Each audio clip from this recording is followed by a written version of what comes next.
बिस्मिल्लाहिर्रहमानिर्रहीम। अस्सलाम वालेकुम स्टूडेंट्स। टॉपिक है आज का मेटामॉर्फोसिस। मेटामॉर्फोसिस की अगर हम बात करें तो हम सबसे पहले बात करते हैं, हम स्टार्ट से बात करते हैं, यानी स्पर्म और एग जब मिलते हैं इनके मिलने को फर्टिलाइजेशन कहते हैं। फर्टिलाइजेशन, इनके मिलने से जो न्यू सेल बनता है वो जाइगोट सेल है। अब कुछ ऑर्गेनिज्म के अंदर ऐसा होता है कि वो जो जाइगोट सेल है वो डिवाइड करता रहता है और एट द एंड जो है वो एक कंप्लीट कह लें ऑर्गेनिज्म बन जाता है। और वही ऑर्गेनिज्म जो है साइज में स्मॉल होता है, जैसे ह्यूमन का जो बेबी है।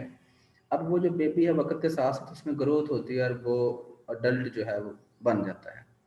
यानी उसमें जब बच्चा पैदा हुआ, जो उसकी शेप थी, बड़े होते भी उसकी वही शेप होनी होती है बॉडी की। मीन ये कि जब वो पैदा हुआ था अगर उसमें दो टांगें थी, बड़े होते भी दो टांगें थी, एक साथ था। बड़े जब वो मेच्योर हुआ फिर भी एक साथ था।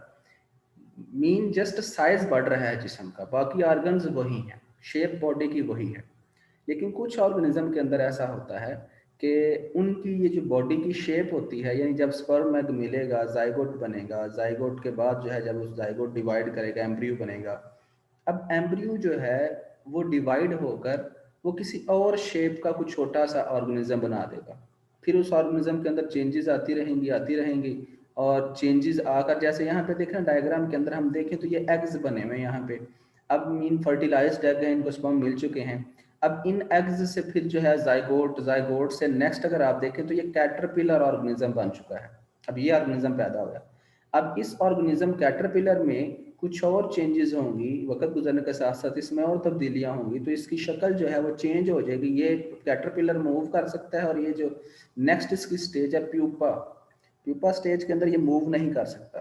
ये अपने आप को जो है छुपा लेता है। मीन इसमें डेवलपमेंट स्टार्ट हो जाती है, इसमें ग्रोथ स्टार्ट हो जाती है। अब प्यूपा जो है ये मूव नहीं कर सकता, ये लटका हुआ दरख्त के साथ प्यूपा। अब प्यूपा में कुछ और चेंजेस आती हैं। जब चेंजेस आती हैं तो प्यूपा से नेक्स्ट अगर आप देखें जो ऑर्गेनिज्म बना है ये बटरफ्लाई बनी है। ठीक है जी। तो इसमें बटरफ्लाई की शेप पहले प्यूपा की शेप की थी, फिर ये प्यूपा से पहले कैटरपिलर की शेप की थी, फिर कैटरपिलर से पहले जो है ये एग्स फॉर्म में थी। देखा ना, एक ऑर्गेनिज्म की कई शक्लें हैं उसकी ज़िंदगी में। तो इसको हम नाम देते हैं मेटामॉर्फोसिस। ह्यूमन के केस में ऐसा नहीं है। ह्यूमन जब पैदा होता है, पैदा होने से लेकर मरने तक वो एक ही शेप के अंदर, जस्ट साइज का फर्क पड़ता है बॉडी का। बट इसमें देखें शक्ल ही कंप्लीटली बदल गई है। तो मेटामॉर्फोसिस को हम डिफाइन करते हैं, the process by which larva changes into adult is called Metamorphosis. यानी ये एक ऐसा प्रोसेस है जिसमें जो लार्वा स्टेज है, लार्वा मीन जो एग्स से बाद में जो ऑर्गेनिज्म बना है, ठीक है, जो सबसे एग से एम्ब्रियो बना, जाइगोट के बाद एम्ब्रियो बना, और एम्ब्रियो से वो जो न्यू ऑर्गेनिज्म, जैसे यहाँ पे कैटरपिलर है तो कैटरपिलर एक लार्वा है। तो ये जो लार्वा है ये चेंज हो जाता है किस में, फाइनली अडल्ट के अंदर। और यहाँ पर अडल्ट कौन सा है, बटरफ्लाई। तो अब ये जो सारे का सारा प्रोसेस है कि कैटरपिलर जो लार्वा है या जो लार्वा किस तरह से अडल्ट में चेंज होगा, इस प्रोसेस को हम नाम देते हैं मेटामॉर्फोसिस। मेटा मीन चेंज और मॉर्फ मीन फॉर्म या शेप, यानी इसमें शेप या फॉर्म बॉडी की चेंज होती है। जैसे कैटरपिलर को अगर देखें तो ये जो है ये सुंडी की तरह का है, जबकि बटरफ्लाई जो है ये किसी और शेप की है। तो मेटामॉर्फोसिस में क्या होता है, एब्रप्ट चेंज ऑफ फॉर्म और स्ट्रक्चर ड्यूरिंग लाइफ साइकिल, के इनकी जिंदगी में अचानक से ऑर्गेनिज्म चेंज हो जाता है एक नई शक्ल के अंदर। लार्वा जो है ये इंपॉर्टेंट है एमसीक्यूज के हवाले से, कि जो मेटामॉर्फोसिस में जो लार्वा होता है हैविंग मोशन, मीन वो मूव कर सकता है, वो खाता पीता है मूव करके प्रॉपर।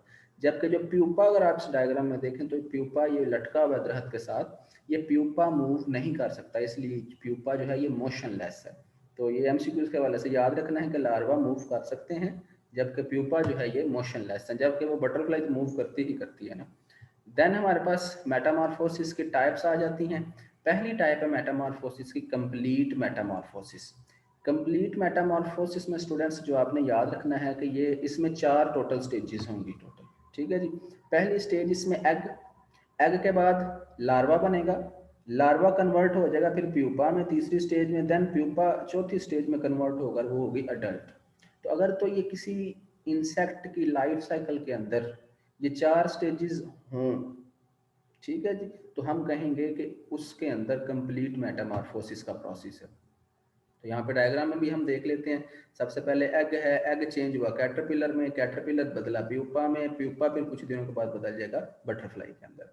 तो the process of metamorphosis which is characterized by, यानी ये ऐसा अमल है जिसके अंदर क्या कौन कौन सा करेक्टर है इस प्रोसेस में, एग बनते हैं, फिर लार्वा बनता है, then pupa, then adult, is called complete metamorphosis. इसकी एग्जांपल बहुत सारी हैं, यहाँ पे जस्ट दो एग्जांपल लिखी हैं। जैसे हाउस फ्लाई के अंदर जो है ये कंप्लीट मेटामॉर्फोसिस का प्रोसेस होता है जब वो रिप्रोडक्शन करती है, तो बटरफ्लाई के अंदर भी यही प्रोसेस होता है। देन हमारे पास दूसरी जो टाइप है वो है इनकम्प्लीट मेटामॉर्फोसिस।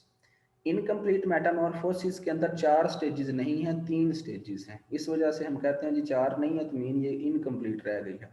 तो इनकम्प्लीट मेटामॉर्फोसिस के अंदर अगर आप देखें तो जो यहाँ पे 3 स्टेजेस हैं, ये एग, यहाँ पे हम डायग्राम में देखते हैं, एग्स, एग से बन गया जी निम्फ। ये जो आपको छोटा सा ऑर्गेनिज्म नजर आ रहा है निम्फ, निम्फ जो है ये लार्वा ही है, इनके लार्वा को निम्फ कहते हैं। इनकम्प्लीट मेटामॉर्फोसिस के अंदर हम लार्वा को क्या नाम दे रहे हैं, निम्फ या इंस्टार लार्वा। अब ये जो निम्फ है ये कुछ वीक्स के बाद इसमें चेंजेस आती रहती हैं और ये चेंज हो जाता है अडल्ट के अंदर। बच्चों अगर आप देखें यहाँ पे अडल्ट और निम्फ जो है, निम्फ और अडल्ट जो है इन दोनों की शेप एक जैसी है तकरीबन, निम्फ साइज में छोटा है, अडल्ट साइज में बड़ा है। तो ये जो है इनका हैबिटेट भी एक जैसा, रहने की जगह भी इनकी एक जैसी होती है। अब जो है यहाँ पे पिछले जबकि आपने कंप्लीट मेटामॉर्फोसिस में देखें तो जो कैटरपिलर था लार्वा और उससे जो अगला प्यूपा था, इन दोनों की शेप डिफरेंट थी और अडल्ट की शेप डिफरेंट है, यानी हर स्टेप की डिफरेंट शेप है। बट इनकम्प्लीट मेटामॉर्फोसिस के अंदर हमें क्या नजर आ रहा है, शेप जो है निम्फ की और अडल्ट की मिलती जुलती है। तो the process of metamorphosis which comprises 3 stages, यानी इस प्रोसेस में 3 स्टेजेस होती हैं। एग नंबर 1 एग, दूसरे नंबर पे लार्वा, और लार्वा को इनको क्या बोलते हैं, निम्फ या इंस्टार, एंड थर्ड जो है adult is called incomplete Metamorphosis.